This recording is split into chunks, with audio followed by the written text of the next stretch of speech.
ये शो न केवल आपका मनोरंजन करेगा, अयोध्या अपनी आध्यात्मिकता और भक्ति के लिए जाना जाता है। अयोध्या विकास प्राधिकरण इस समृद्ध धरोहर को संरक्षित करने के लिए प्रतिबद्ध है। हम आपसे अनुरोध करते हैं कि कृपया अपने मोबाइल फोन बंद कर दें या उन्हें साइलेंट मोड पर रखें। आशा है कि आप शो का आनंद लेंगे और सूर्य कुंड की पौराणिक कथाओं की समझ और उल्लास लेकर जाएंगे। धन्यवाद।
मैं अयोध्या नगरी सूर्यकुंड प्रांगण में आपका स्वागत करती हूँ। आप सब उपस्थित लोगों को मैं सूर्यकुंड की महिमा सुनाती हूँ।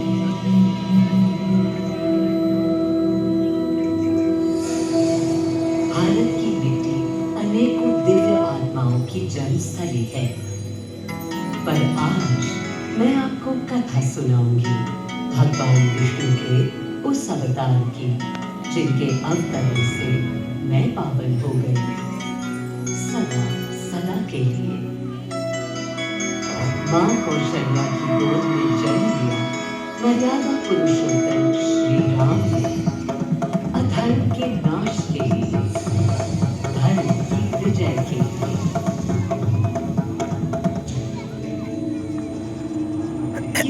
उन्हें अयोध्या त्याग 14 वर्ष के वनवास पर जाना पड़ा। थोड़ा देर पकड़ते ऐसे पकड़ना पूरा बंद है। पुनः वो घड़ी आई और 12 रुपए तक खा लो मतलब उनका पुनः आगमन।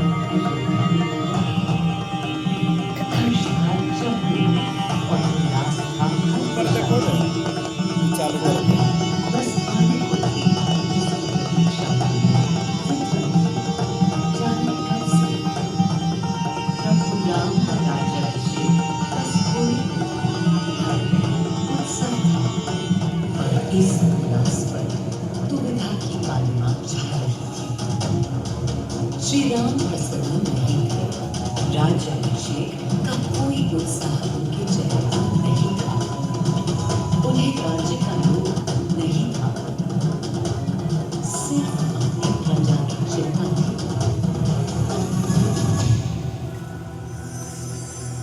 सबके मन में एक ही प्रश्न था, कौन हल कर सकेगा श्री राम की इस दुविधा को, मिटा सकेगा इस अंधकार को, किसके तेज से छट जाएगी ये क्रांति। अरे वही जिसके वंशज हैं श्री राम, जो स्वयं सशरीर धरती पर पधारे, श्री राम को राम राज्य समझाए।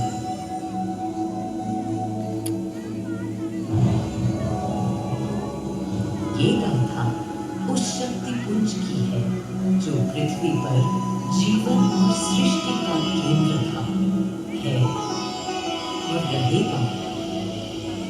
वो अखंड शक्ति स्रोत जो दिशा दिखाता है, सतत अनवर है, जिसने श्री राम का मार्ग प्रशस्त किया। आदि नारायण सूर्यदेव। टकला ही शब्द नहीं आना चाहिए। अयोध्या वासियों को भी प्रभु श्री राम की इस दुविधा का आभास होने लगा था। देखा क्या? तुमने देखा क्या? कितने सकुचाई से श्री रघुवीर थे। पद की प्रसन्नता या दर्प निरप होने का ललक या उमंग कोई कुछ भी तो दिखी नहीं। मुकुट सामने रख कितने अधीर थे। वे तो थे अधीर नहीं, हाँ थोड़े गंभीर थे। सौम्य मुखमंडल पर निर्बलों की पीड़ा थी, दीनहीन असहाय वंचितों का दर्द था। उनके लिए मुकुट अथवा राज सिंहासन वैभव का लोभ नहीं। अब कैसे सुखी दिखें जब तक सुखी सारे लोग नहीं। तब दिशा निर्देशन के लिए श्री राम ने स्वयं सूर्यदेव का स्मरण किया। श्री राम सूर्यदेव का आह्वान करने लगे। रात मन से उन्होंने अपने पितामह को याद किया। मन असमंजस में था। कर्तव्य की सही दिशा उन्हें सूझ नहीं रही।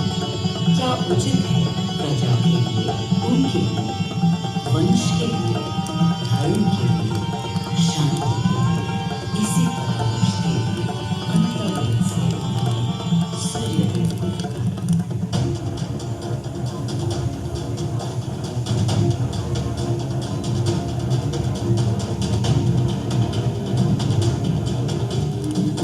मैं अयोध्या पवित्र से पवित्रतम हो गई हूँ।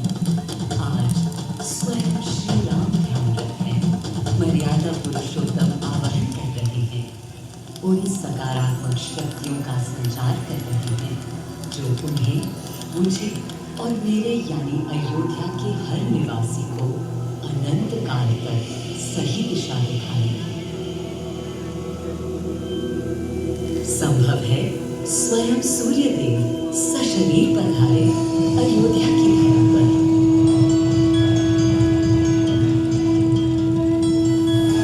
और देखो, श्री सूर्यदेव आने को हैं।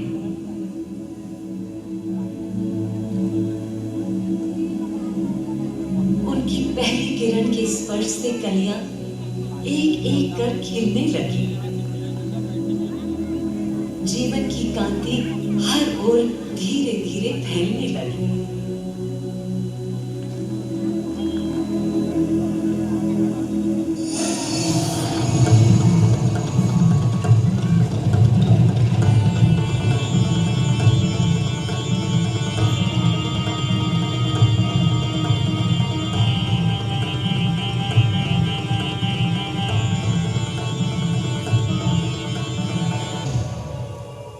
कितना अनोखा दिन है। स्वयं सशरीर अपने अलौकिक स्वरूप में पधारे हैं श्री सूर्यदेव नारायण, और उनके अधीर मन के संशय मिटाने को।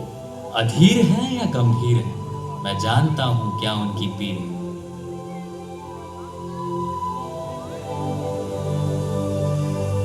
माँ कौशल्या को प्रणाम।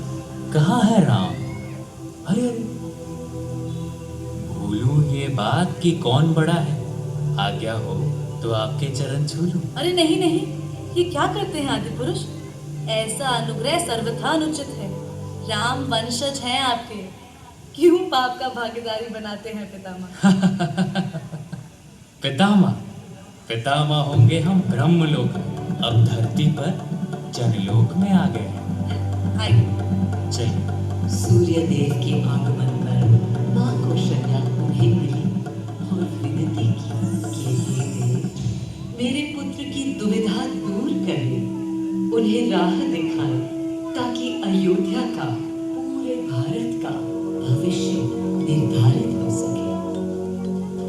आपकी जब पहली किरणें आती हैं तब गोचारण होता है, चिड़ियां गाती हैं, लेकिन इन दिनों कितनी उदास है।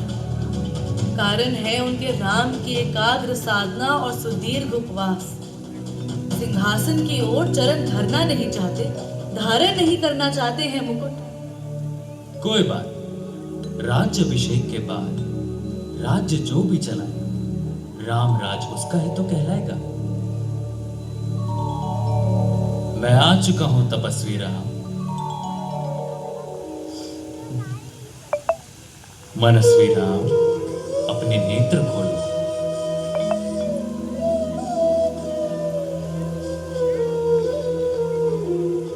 प्रणाम पितामह, प्रणाम। प्रणाम मेरे राम, प्रणाम। पितामह, राम राज्य क्या है? राम स्वयं पूछ रहे हैं कि राम राज्य क्या है। पुनर्ता नया प्रश्न है। अभी तो आप कह रहे थे जो भी मैं चलाएगा। कह रहा था कि राम राज में राम के लिए भी विधान होंगे। आदिदेव, कुछ अनुमान तो मुझे है, लेकिन अब आप बताइए क्या विधान है।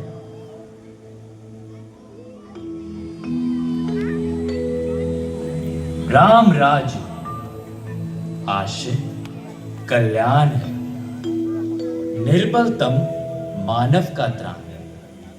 भय हो ना भीति हो, मुख्य राम राजनीति जन जन की प्रीति हो। लोक संरक्षण हो, सत का आभास हो, परमानंद प्राप्ति हेतु मंगल उद्भास हो। प्रेम परम तत्व हो, सब में समत्व हो। दैहिक दैविक या भौतिक संतापों की औषधि अचूक राम बाण है। राम राज्य आशय कल्याण है, निर्बलतम मानव का त्राण है। प्रमोदित अपंतव हो, आस्था का घनत्व हो। वैभव विशाल, मेघ करे वर्षा और सदा ही सुकाल। दिशाएं सब मस्त हो, जनपद ये स्वस्थ हो। उपद्रव ना ही और ना कोई आतंक हो। कोई नहीं रंग हो, सुख ही सुख निशंक हो। प्रेम योग धर्म मूल्य प्राण। राम राज आशय कल्याण है। मां कौशल्या, अभी ये मुकुट मात्र सोने का है। मैं इस मुकुट को राम के साथ सदा उपस्थित होने का बना देता हूं।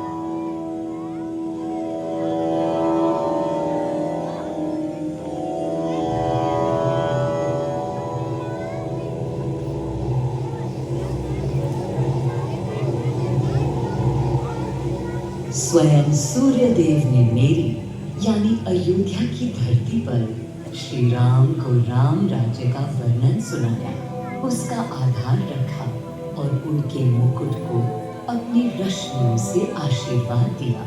श्री राम के नेतृत्व में हर ओर खुशहाली, प्रेम, शांति और संयम फैला।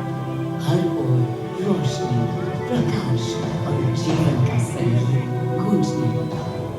राम राज्य का पथ दर्शाकर चल दिए सूर्यदेव पुनः अपने लोक, ताकि अनंत काल तक अयोध्या ही नहीं, पूरा विश्व उस शक्ति का संचार अनुभव कर सके।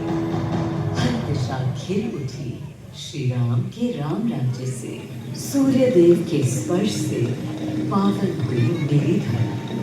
पर जहाँ उनका रथ रुका था, वहाँ स्वयं यह कुंड बन गया।